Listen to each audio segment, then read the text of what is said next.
Olá, tudo bem? Seja bem-vindo, seja bem-vinda. Se você não me conhece, eu me chamo Rosalira dos Santos e este é o canal Ame Sua Sensibilidade. Ele é um espaço para você que é uma pessoa altamente sensível encontrar informações sobre o assunto e dicas para viver melhor no seu dia a dia. Hoje é terça-feira e às terças-feiras é dia de papos e de dicas aqui no canal. E hoje eu vou ter um papo muito, mas muito especial. Especial por dois motivos. O primeiro motivo que eu quero compartilhar com vocês é que, finalmente, nós temos disponível na plataforma da Udemy o meu segundo curso, que chama-se Autocuidado e Gestão de Energia para Introvertidos e Altamente Sensíveis. O curso está baseado exatamente no fato de que esses dois tipos de personalidade tendem a perder muita energia, seja pela hiperestimulação, que é característica das pais, seja pelo fato de que introvertidos perdem muita energia na interação social. Então, pensando nisso, o curso está voltado para estas necessidades. E, dentro também do curso, eu estou falando sobre os vários tipos de autocuidado. Autocuidado não é apenas físico, ele envolve também a nossa parte espiritual, ele envolve o autocuidado social, ele envolve as nossas emoções e os nossos pensamentos. E, tanto as nossas emoções quanto os nossos pensamentos necessitam serem processados. E uma das formas importantes da gente processar pensamentos e emoções é a prática da atenção plena, ou mindfulness. E para comemorar, né, o fato de que o curso está na plataforma, eu tenho hoje uma conversa com uma amiga e também com uma coach, que é a Priscila. Priscila Mota, ela é instrutora de mindfulness e ela também é coach certificada na abordagem integrativa transpessoal. Então, eu queria trazer a Priscila para a gente conversar muito mais sobre como cuidar dos nossos pensamentos, das nossas emoções, através da prática do mindfulness. Então, Priscila, muito obrigada por estar aqui. Muito obrigada por compartilhar com as pessoas que assistem esse canal. E eu queria que você começasse falando um pouquinho sobre você, sobre a sua vida, sobre o mindfulness na sua vida. Rosalira, muito obrigada, primeiramente, pelo convite. Fiquei muito feliz, é uma honra estar aqui hoje, ainda mais nessa data especial, né? Para nós, do lançamento do seu curso. Vai ser, com certeza, um grande marco para a comunidade Paz, né? Esse curso tão esperado, parabéns. E estou muito feliz de estar aqui hoje com você nesse bate-papo. Falar um pouquinho sobre mim. Eu falo aqui de São Paulo, sou de São Paulo, como a Rosalira falou, né? Venho aqui trazendo conhecimentos, bagagens, estudos, né, aprendizados sobre coaching integrativo, sobre mindfulness, e eu venho somando, né, nesses últimos 6 anos, essas duas áreas, para o meu próprio autoconhecimento e também para partilhar, né, colocar a serviço para o autoconhecimento das pessoas, somando com a minha carreira original, que é na área de editoração, né. Eu sou produtora editorial, tradutora, revisora, então venho aí de uma jornada de mais de 16 anos trabalhando com essa área. E aí, nos últimos 6 anos, 6, 7 anos, eu comecei com um mergulho, né, no autoconhecimento, na busca por respostas, né, para impasses pessoais. Acho que todos nós chegamos ao autoconhecimento por algum chamado, algumas rupturas na nossa trajetória pessoal, né. Isso aconteceu comigo cerca de 7 anos atrás, né? Enfrentando desafios, né? Lutos, questões assim de também relacionadas ao trabalho, aquela busca por um sentido maior, né? E aí tudo foi sincronizando, né? Eu acho que a questão da mindfulness apareceu na minha vida cerca de 4 anos atrás, mais ou menos, né? Eu comecei a ter conhecimento dessa prática, que coincidiu com o período em que começou a ficar mais também divulgado esse assunto aqui no Brasil, né? De alguns anos para cá tem aumentado bastante. E aí eu fui movida pela minha curiosidade, né? E realizei a formação, venho estudando, praticando diariamente, né, tentando trazer para a minha vida os princípios e compartilhando, né, porque fez muita diferença na minha vida, de forma geral, mas quando eu me descobri como paz, tudo fez ainda mais sentido, né. Mas volta aqui um pouquinho. Como é que a prática no dia a dia do mindfulness te ajudou? Então, em relação aos benefícios que eu pude perceber no dia a dia, foram assim inúmeros, né? Realmente de várias formas, né? Se eu posso escolher um para começar a falar, eu acredito que foi essa percepção do corpo, né? A mindfulness, a atenção plena, é um exercício que a gente começa a fazer por essa percepção do corpo. Então, é um convite para, em meio ao dia, né? Parar para perceber como está o corpo, como está a mente, como estão as emoções. Falando dessa forma parece até meio complexo, mas na verdade a proposta é que seja um simples convite para fazer uma pausa. A gente não precisa ir para um lugar especial para fazer isso, um lugar isolado. É onde a gente está mesmo no dia a dia, lembrar, né, de parar e perceber o que está acontecendo. E aí, essa coisa de perceber o corpo, perceber como eu estou me sentindo, o que está passando na minha mente, nos pensamentos, para mim foi muito significativo, que me trouxe, assim, pela primeira vez, né, em tantos anos, eu pude perceber que eu comecei a melhorar minha habilidade de relaxar, a capacidade de relaxar, né? Vou dar um exemplo, eu sofria muita tensão nessa região superior das costas, cervical, né? Que geralmente estava associada à autocobrança, a fases, assim, de grandes demandas, estresse, né? E vinha com esse padrão desde a adolescência e tudo mais, né? E aí, nesses últimos anos, eu percebi como essa integração, né? E essa pausa tão simples, né? Que a Mindfulness propõe, tem esse efeito direto, né, essa capacidade de relaxar. Por quê? Né? Porque quando a gente para simplesmente perceber como estamos, o fato de você abrir esse espaço para sentir, perceber, por si só já traz uma alteração no estado. Uhum. E isso é muito bacana e isso nos motiva também a continuar praticando, né? Depois que a gente Eu acho se isso aproxima. super importante para as pais, por algumas das nossas, digamos, características, né? Uma delas é essa coisa de a gente viver tão voltado para as outras pessoas e tão preocupado em agradar, que não paramos para ver como nós estamos dentro das situações, dentro das relações. Nosso primeiro impulso é sempre de olhar para o outro. Uma paz é sempre muito capaz de perceber como as pessoas estão, mas muitas vezes não é capaz de fazer isso consigo.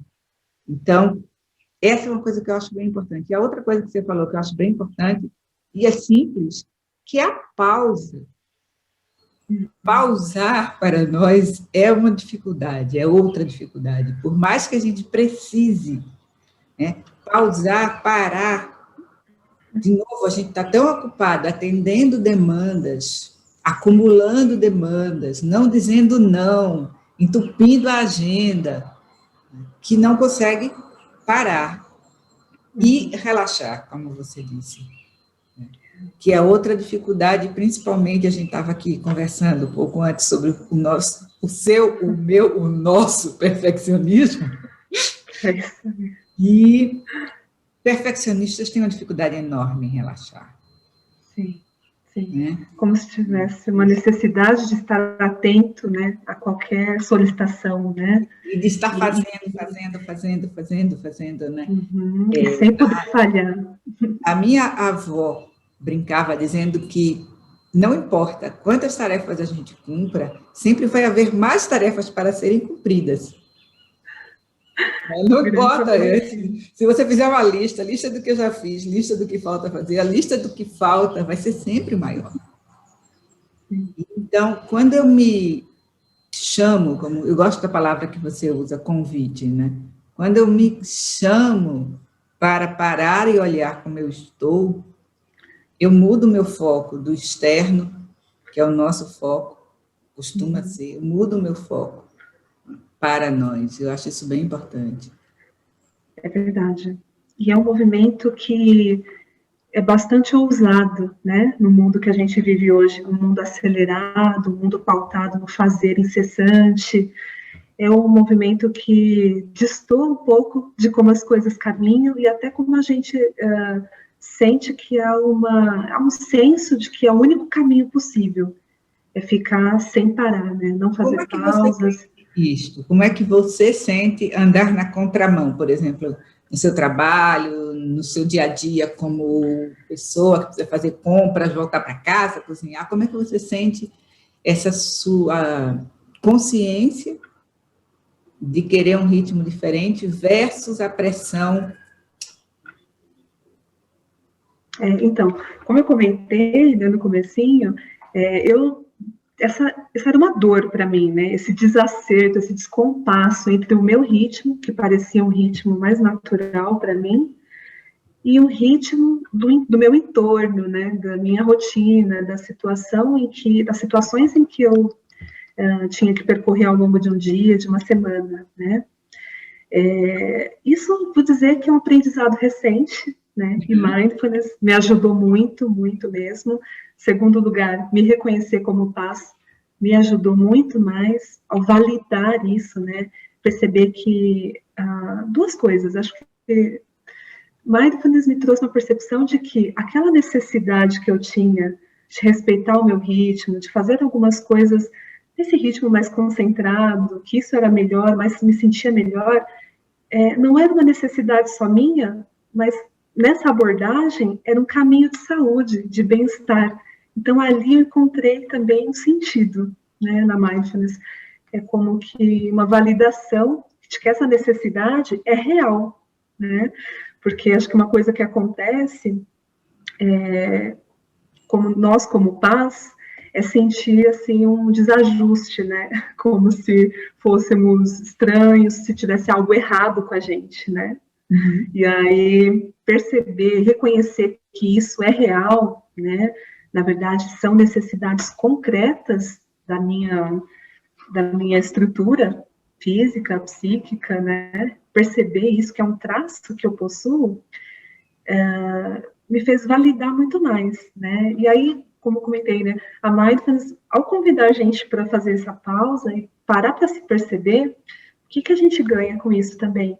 O reconhecimento das nossas necessidades. Poxa, o que eu estou precisando agora? E aí vem esse sentido de permissão, né? O que eu estou precisando agora? E aí o segundo momento é que a gente precisa ser bastante corajoso para levar adiante o respeito às nossas necessidades. Não vou dizer que é fácil, que é simples, mas que faz extrema diferença, assim, em relação ao autocuidado, né? A gente está falando dentro desse grande campo do autocuidado, faz uma diferença enorme, sabe? Tem um custo que às vezes ir nessa contramão, ser capaz de dizer não, ter coragem, né? De respeitar o próprio espaço, o próprio ritmo, e com o tempo você vai vendo que isso só traz benefícios e que também, à medida que você vai valorizando, à medida que eu fui falar de mim, né, propriamente, à medida que eu fui valorizando e respeitando o que era importante para mim nesse sentido, de ir nessa contramão, eu percebi também que começou a haver um reconhecimento das pessoas ao meu redor, né? Então, e por que isso aconteceu? Porque, na verdade, em muitos aspectos, tudo passou a fluir melhor, né? Minha comunicação, as minhas entregas. Eu acredito que a gente tem medo, às vezes, de respeitar o próprio ritmo, porque há uma imaginação, um pensamento de que o único ritmo possível é esse que está dado, né? Esse ritmo acelerado. Mas o que a gente descobre, se a gente ultrapassa essa barreira, é que, na verdade, inclusive, se torna até, assim, uma inspiração para as demais pessoas, né? Puxa, olha, é possível fazer as coisas com menos pressa e ainda assim realizar. É possível respeitar o próprio ritmo, né? E ainda assim manter, né, tudo que é importante, né? Os relacionamentos, não precisa abrir mão do que não é importante, né? Então, eu acho que existe bastante coragem na contramão. Sim. Agora, você falou uma coisa que eu estou aqui pensando, como pais costumam ser perfeccionistas, você falou que não é complicado, que não precisa de um lugar especial, né? Mas como eu estou pensando, que muitos pais podem estar pensando, mas eu não sei fazer isso, como é que se faz? Eu vou ter que ficar fazendo a minha cabeça não para, eu não deixo de pensar. Como é que se pratica mesmo? Como é isso no dia a dia? Uhum. Essa é uma ótima pergunta, porque de fato, depois que você aprende, né? Porque mindfulness, hoje em dia, essa prática está bem disseminada, está sendo muito aplicada como terapia complementar, né? Vou dizer assim, de várias questões, né? Então, tem tido aplicações médicas, né? Então, como coadjuvante de terapia psicológica também, justamente por fazer a gente sair do piloto automático, né? Tem essa questão de ser um ótimo coadjuvante para quem já vem buscando terapia, coadjuvante em tratamentos médicos, como eu comentei, né, para várias condições, dor crônica, doença cardíaca, porque realmente faz a gente reduzir os níveis de estresse, né? Então, por que eu estou dizendo tudo isso? Porque cada vez mais vem se formalizando o treinamento de mindfulness, né? Apesar de ser realmente, em sua origem, uma prática muito simples, que é para a gente trazer para o dia a dia, né?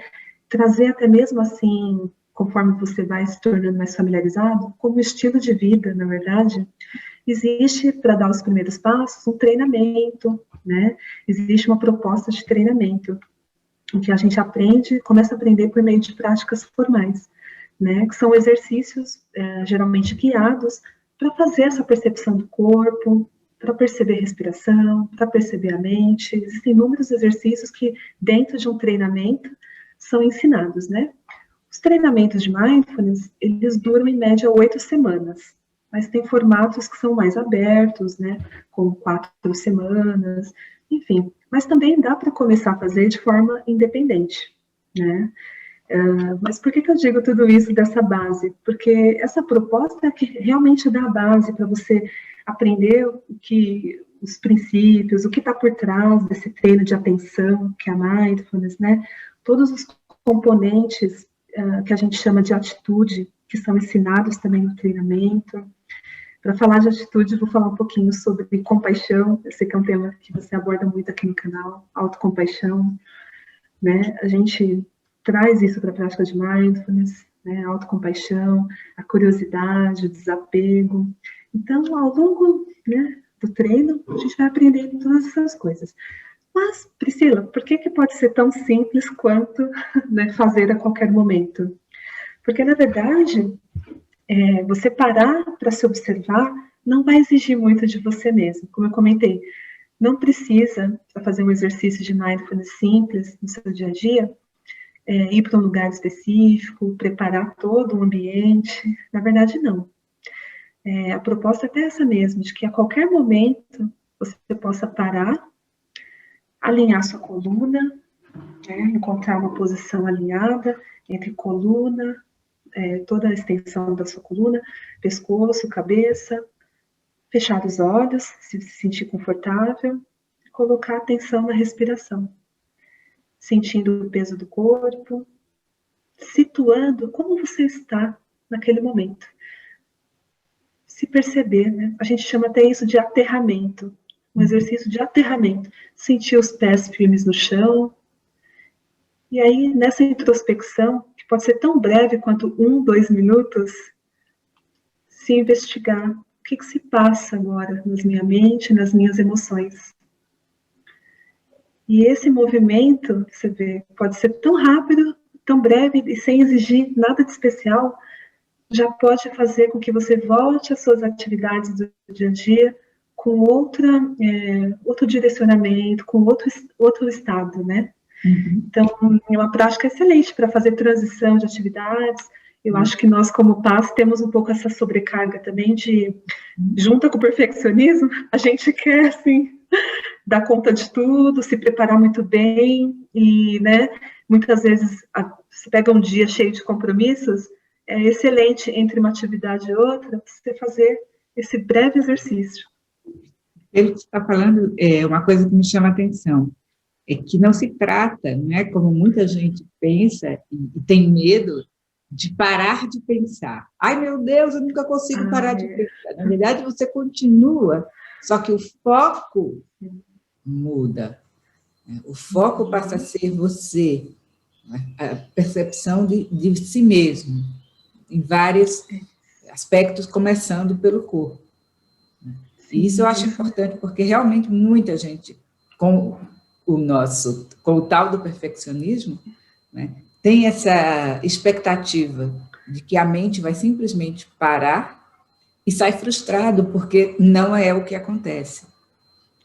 É verdade. Tem muito esse mito, né, de que meditar, né, e praticar atenção plena é isso, é parar os pensamentos, né? E, na verdade, é uma expectativa bastante realista mesmo, porque é da natureza da mente pensar, né? Mas uma vez que a gente se coloca como observador, você começa a perceber que você não é a sua mente, não é seus pensamentos, e que nesse estado de pausa e conexão para se observar, conforme você vai praticando, você começa a perceber o momento em que o pensamento surge, o momento em que ele vai embora, né? E que nesse território da mente, que é tão amplo, tão aberto e ainda tão inexplorado, né? A neurociência vem agora desenvolvendo muito mais, mas tem muito ainda para a gente descobrir esse fascinante mundo da nossa mente. Exato. E os pensamentos não somos nós, né? Então... Isso. Pensamentos não somos nós, eu posso me distanciar, deixar que eles existam, não preciso esperar que eles parem, mas eu posso não me identificar com eles. E isso é uma conquista que acarreta muito bem-estar, porque, não sei se comentei antes, mas acho que você comentou um pouco também, essa questão da ruminação, né, somada ao perfeccionismo e tudo mais, e essa nossa característica paz, né, de aprofundar tudo que chega até nós, para mim foi um marco mesmo, foi um divisor de águas, porque realmente era essa questão do engajar nas histórias dos meus pensamentos, era algo que me trazia bastante sofrimento. Né? Impactava muito. Acho que você pegou o cerne, né, da nossa dificuldade. Se engajar, se identificar, né, se atachar com os pensamentos como se fôssemos nós, e com essa nossa cabeça hiperativa, e eu diria mais, com uma certa tendência ao drama. Sim. A gente pensa que se algo vai dar errado, não só vai dar errado, como vai dar muito errado. É verdade. Então, e construindo essa habilidade de entender que os pensamentos são só isso. Sim. Pensamentos não são a realidade. Uma coisa que a gente sempre fala, mindfulness, é que pensamentos não são fatos. Como você disse, não são a realidade. Mas eu só consigo ter essa percepção se eu me permito parar para observar de um outro lugar, né? Enquanto eu estou fundido com os meus pensamentos, eu vivo por meio das minhas emoções, né? Consequentemente das minhas reações, que esse pensamento é real, né? E esses pensamentos vão se tornando para nós a nossa história.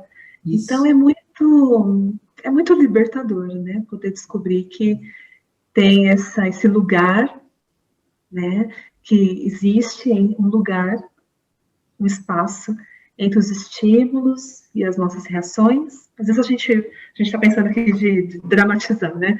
Às vezes um estímulo pode ser uma resposta de alguém que veio, nos levou a imaginar várias coisas, ou até mesmo a ausência de resposta de alguém nos leva a fabular outras coisas, né? E aí, esse é um tipo de estímulo, mas poderíamos dizer que qualquer estímulo no dia a dia, existe um lugar entre esse estímulo e depois a nossa reação. Né? Esse lugar é um convite para olhar e falar, puxa, calma, o que está acontecendo de fato, né? Mindfulness é esse convite para se perguntar, o que se passa de verdade, o que se passa de fato agora, né? E aí, com essa percepção, com esse respiro, eu posso escolher melhor a minha resposta, uma resposta que combine o máximo possível com aquilo que eu quero viver, né? Isso. Então, Eu concordo, eu chamo esse espaço de espaço de liberdade, né? Porque, tá, eu sou altamente sensível, os estímulos penetram em mim de uma maneira muito profunda, eu tenho uma emocionalidade muito grande, então é uma receita complicada. A tendência, né, é que, como você disse, alguém me respondeu de um jeito, né, esse estímulo desencadeia uma emoção. Alguém não me respondeu, esse estímulo desencadeia uma emoção. exatamente. Então, conseguir, de certa maneira, quebrar esse circuito. Sim. Né? É Através da atenção plena, através de procurar perceber, diferenciar pensamentos de fatos, é o espaço de liberdade, porque eu posso escolher a partir daí como eu vou reagir. Eu vou ficar fabulando, como você diz, imaginando que a pessoa não gosta de mim, porque... Ou eu vou perguntar, né? Fulano, por que você não me respondeu? Uhum. Então, eu acho que, como você disse, é uma conquista. É uma conquista, realmente. E acho que isso que você comentou é uma conquista importante, que eu percebi também, venho percebendo, aprendendo, né, mindfulness trajando, essa assertividade, né, essa abertura para, se eu percebi as minhas necessidades, né, eu me permiti também, respeitosamente, comigo mesmo primeiro, a gente, como paz, tende a respeitar muito, né, o outro, né, o espaço do outro, pontos de vista, mas muitas vezes somos cruéis com a gente mesma, né. Então, perceber e tomar atitudes mais assertivas na nossa comunicação, né, para ir colocando as nossas necessidades de uma forma gentil, né? Que acho que uma coisa que rondava a minha cabeça antes de me aprofundar nesses princípios, assim, nesse aprendizado, era que dizer não tinha como dizer não e ser gentil ao mesmo tempo. Não tinha como expressar uma preferência minha numa determinada situação sendo gentil. É como se eu me colocar, né, colocar ali qual era a minha necessidade, fosse incompatível com ser gentil com o outro, né? E a gente aprende que não, né? Que esse primeiro ato de respeito às nossas necessidades reverbera nisso, né?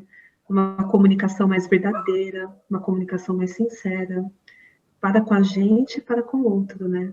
E aí também é E essa é outra dificuldade grande, né, para nós. E dizer não, mas não só dizer não, é se comunicar de forma autêntica. Sim. Muitas vezes as pais reclamam que as pessoas não me compreendem, né? Mas você não se permite ser visto ou ser vista, você não expressa, você meio que espera que as pessoas adivinhem os sinais que você manda, né? Então, esse aprendizado de respeitando o outro, dizer quem é você.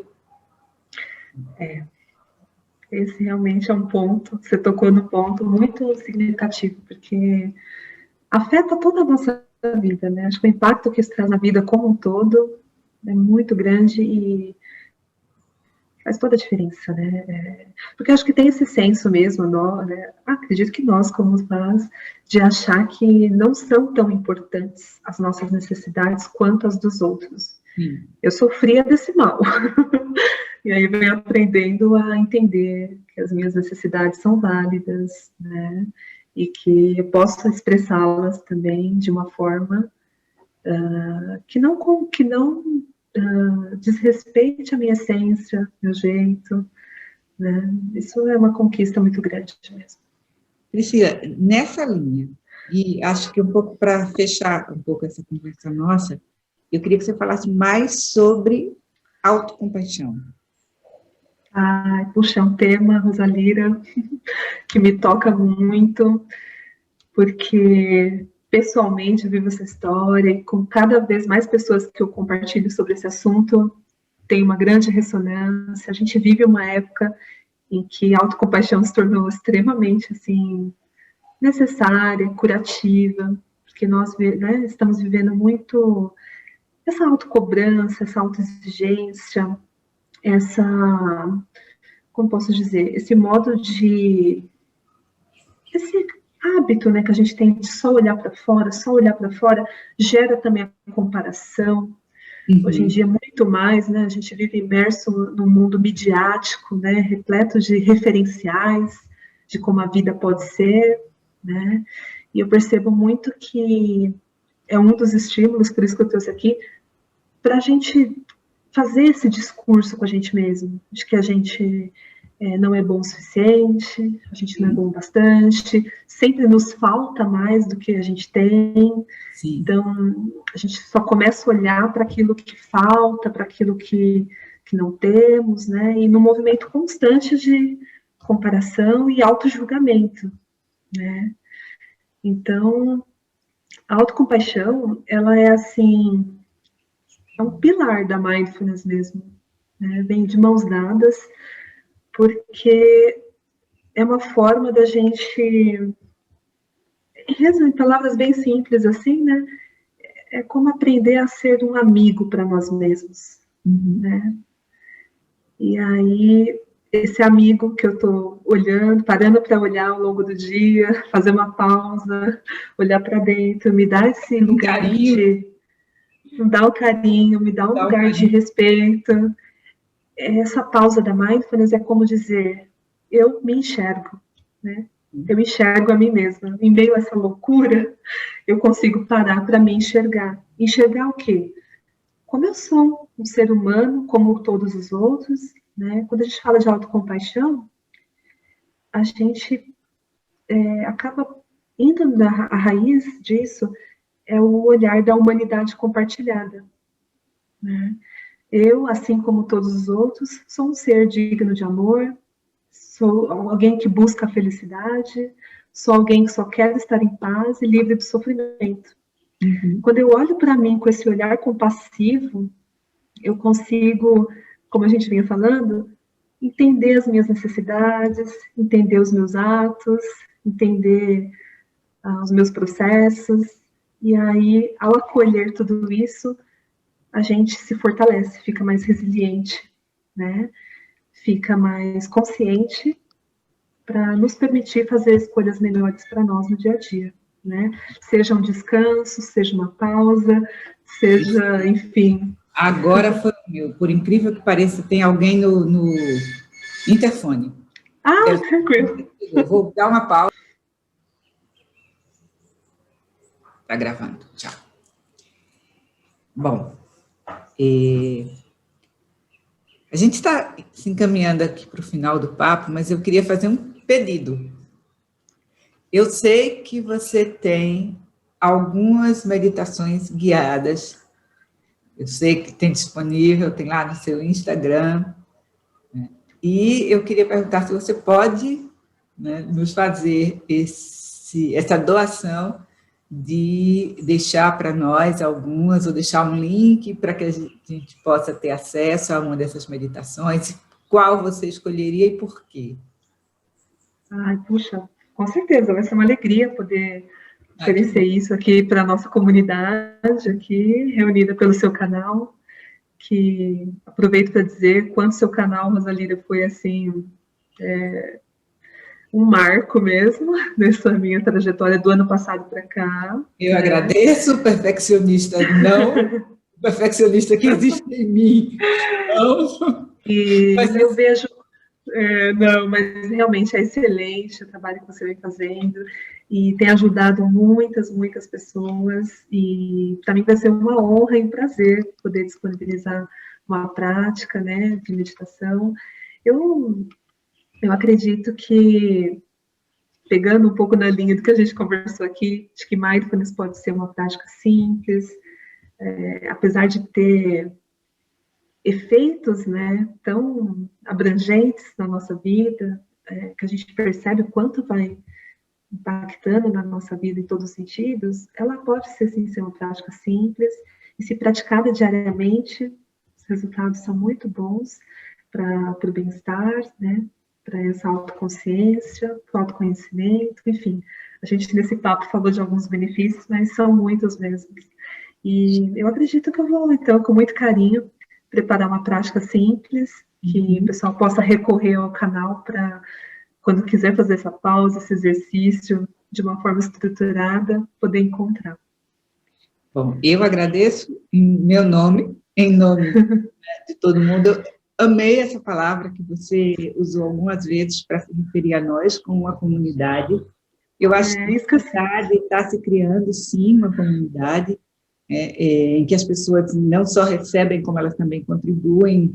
Né? Você está fazendo isso, outras pessoas já passaram por aqui, né, conversando comigo e trazendo essa contribuição, esse olhar, né, sobre a autossensibilidade. Eu acho que a gente está começando a construir uma coisa bem bonita, né? Espero que, principalmente pós-pandemia, a gente possa ampliar mais essa rede, né?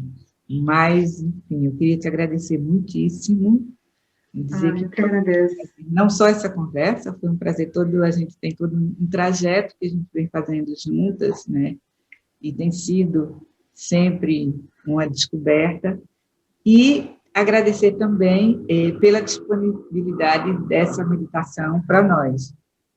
Ai, Rosalira, muito obrigada. Eu que te agradeço muito mesmo pela abertura, por esse espaço de diálogo, e desejo que, né, que esse papo... Deixa aqui também o link lá para o teu Instagram, o Foco no Agir, quer conhecer mais do trabalho que a Priscila está fazendo, vou deixar o link aqui. Obrigada. Isso vai ser um prazer. E vai ser ótimo para as pessoas também, vai ser ótimo para a nossa comunidade conhecer o seu trabalho, tenho certeza. E, com isso, a gente fecha. Este foi o Papos e Dicas dessa terça-feira. Como sempre, mas hoje em especial, eu espero que o papo tenha sido útil. Como sempre também, eu peço que, se você gostou, clica aí no botão, assina o canal, faz todas aquelas coisas, mas mais importante, se você conhece outra pessoa altamente sensível, que tem essa tendência a viver, como eu chamo, apanhando das circunstâncias, né, tentando correr o tempo inteiro sem conseguir parar e se centrar em si, por favor, compartilhe este vídeo e me ajuda a difundir informação de boa qualidade sobre a autossensibilidade aqui no Brasil. Muito obrigada, Priscila. Muito obrigada a você. Beijos e bênçãos e até a próxima para todos nós. Tchau. Obrigada, Rosalira. Tchau.